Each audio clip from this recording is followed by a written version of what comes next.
Jeremy and Matt here, just letting you know that we're doing something new for this episode called Cornucopia One-on-One. It's a series of interviews, less scripted and less produced, but equally informative. Long story short, we had a lot of fun making our first 6 episodes, but it was also extremely time-consuming.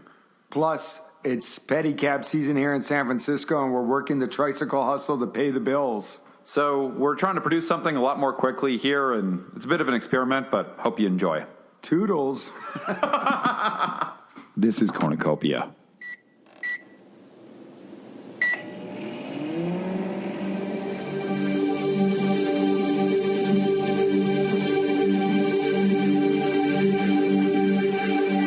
This is Cornucopia, the cult, culture, and business of food. Today we're speaking with Mike Movtiz. Mike's got a 25-year track record in the food and beverage business. Currently, he's the head of the Movtiz Group, consulting with investors and manufacturers to create strategic partnerships. And Mike and I work together at a company called Spins, a market research firm, and in addition to his savvy and insight, he's also a real mensch. So Mike, welcome to Cornucopia. Thank you, Matt. Nice to be here. So Mike, want to talk about Amazon's purchase of Whole Foods. It's fascinating on a lot of levels. For those that have listened to our first episode, The History of the Supermarket, there's a consistent trend since A&P first started creating a national chain back in the 19th century. And Amazon's purchase is kind of consistent with it, big fish eating smaller fish, etc. But what makes this particularly of interest is the fact that Whole Foods was the leader in a movement that for many of us was about creating a different way to grow, manufacture, and produce food, a way that didn't put profit ahead of people. So the question is John Mackey a hypocrite? I don't think so. I think that he has been able to take a philosophy and a concept to improve people's health, to improve the food system, improve access to that food. From a location standpoint, I think a lot of people might argue that pricing is still a barrier at Whole Foods, but I think that the fact that his company and as a conscious capitalist reached above $15 billion in sales, I think that's a great success story.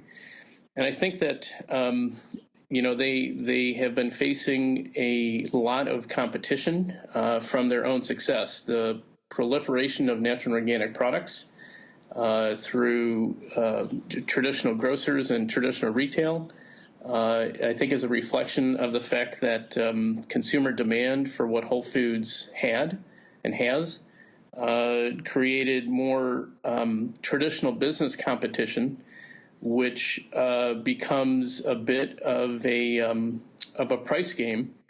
And so given that Whole Foods had not had to differentiate on price for its first 38 or so years, now that it is, in a sea of many retail options and outlets to the consumer, there are other ways that it has to differentiate.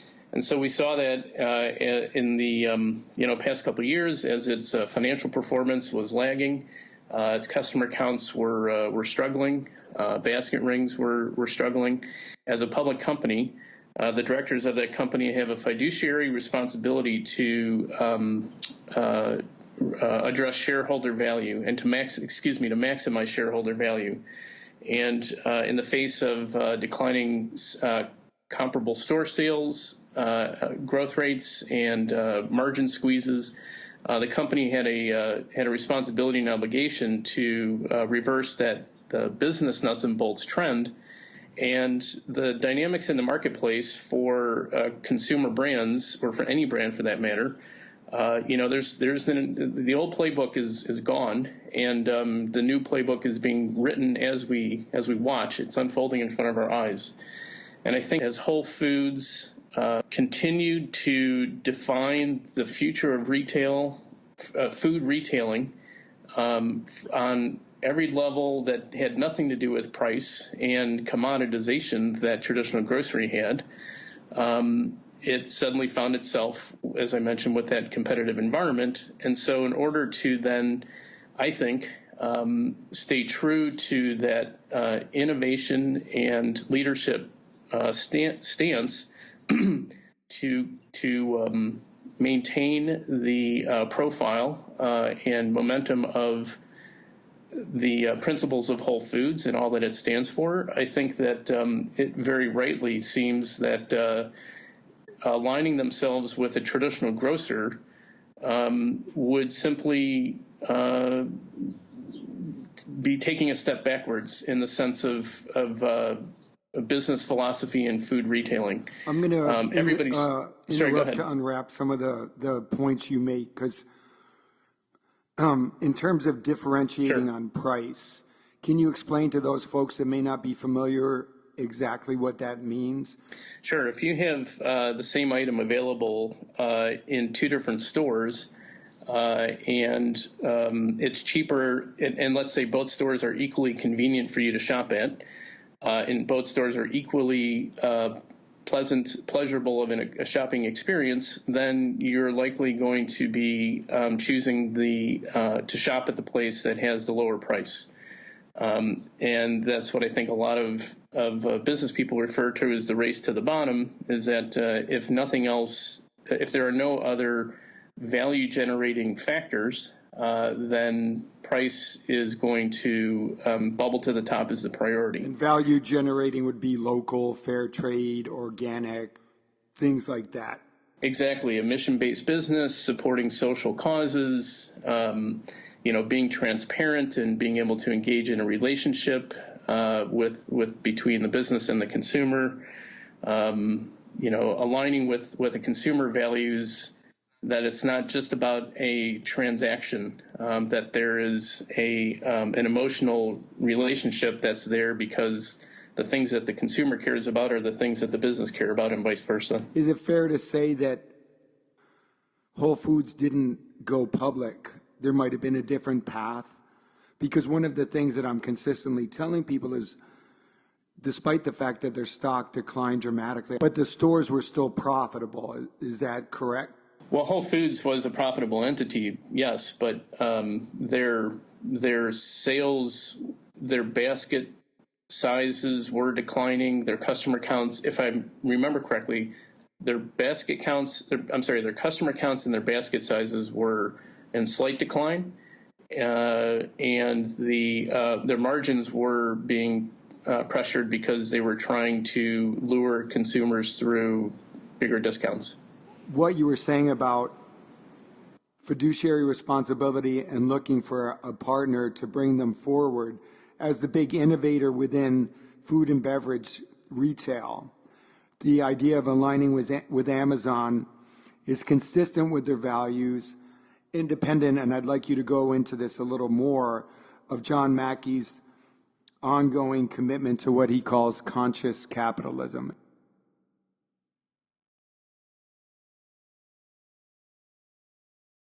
So if the consumer demand and the dynamics of the marketplace are such that natural product companies are arguably setting the standard for what constitutes better, not just from an ingredient standpoint, but from a processing standpoint, a supply chain standpoint, a mission standpoint, and growing standpoint, and animal welfare standpoint.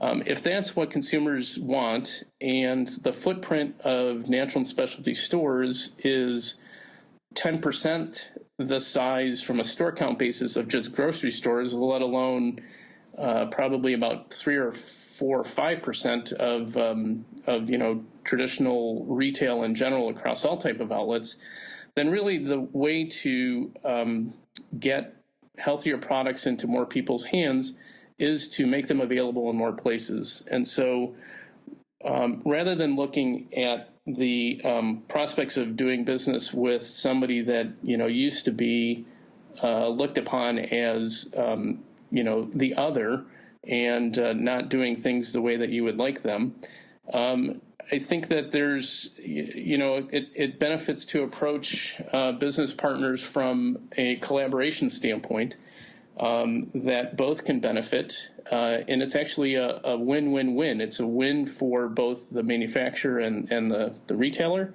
or in this case, the e-commerce business, and ultimately the consumer. And so, is John Mackey a hypocrite for partnering with Amazon? I don't think so, because the ends of being able to further accelerate the accessibility of natural and organic products, both through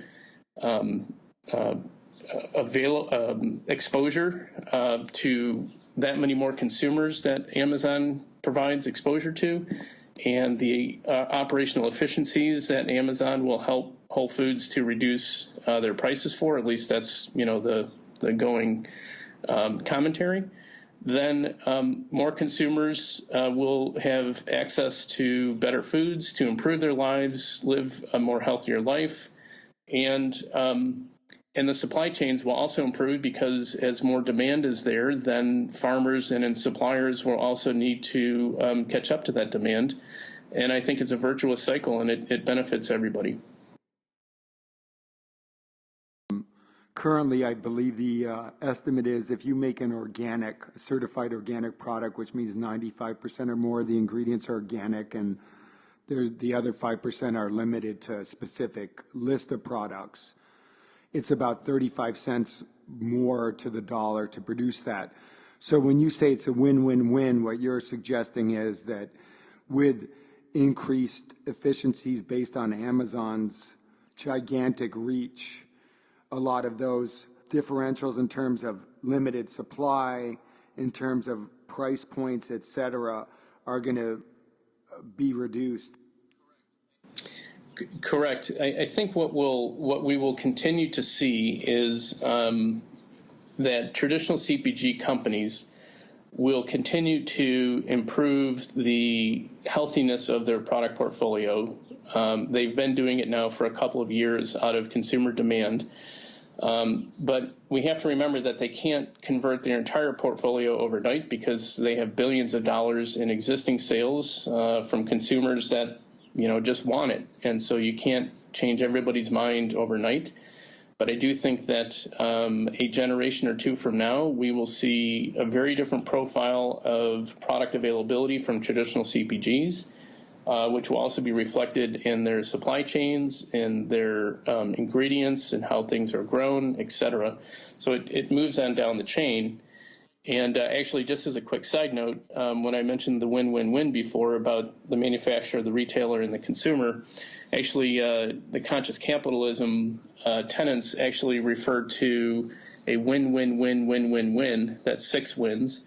And I'm not going to remember them all now, but it includes all stakeholders involved and the suppliers, et cetera. And so it's not just who's involved in the transaction, but it's who's involved in the entire chain of events and supply to bring that product to market. What I think a lot of us industry veterans are dealing with is the fact that in this digital revolution, in this era where 25% of all brick and mortar supermarkets are likely to close, and I'm not sure if you have any thoughts on the relationship aspect of those of us. I'm the last of the baby boomers. I know you're younger, but that relationship that previously was primary in retail to the new digital economy, and it is indeed kind of going to be soon kind of just a memory of us old timers. I think it will be. Because the nature of, or I should say, the path and route to market and to the consumer is a completely different one, and it is changing and transitioning. We started the conversation with a reference back to A&P, who was the beginnings of grocery retailing, and they could not adapt and are no longer in business. And that's unfortunate. But I think that there's some mechanics associated with being able to segment different business players, and whether who are the innovators, who are the early majority, the later majority, the laggards. And so, that's just human nature in terms of who's able to change and adapt at what pace. And so the ones who are the largest, I think they will continue to bring new innovation to that shopping experience to market. And they will continue to grow and survive and thrive. I think it's the ones that are, behind the times and still trying to catch up. It remains to be seen if they'll make it. A couple other things, though, I wanted to mention. You had referenced the idea of the two company cultures between Whole Foods and Amazon, and there's plenty of commentary out there in the media about the differences in the cultures and how employees are treated, et cetera. I suppose it does still remain to be seen how the two companies are intertwined, and how the influence of one company is exerted or accepted into the other. Yes, they are different cultures. Yes, they do have different ways of treating employees and working internally, but I guess I am an optimist that in the long arc, good always wins, and so it depends on what side of the fence you're on. If good is defined as profits, or if good is defined as benefiting society, and I think that we have to wait and see in terms of what happens in terms of the culture combinations of these two companies. But I think as a society, we are becoming more sensitive to, our higher selves and the greater good. And so my guess is that will have a strong influence on how the business is conducted.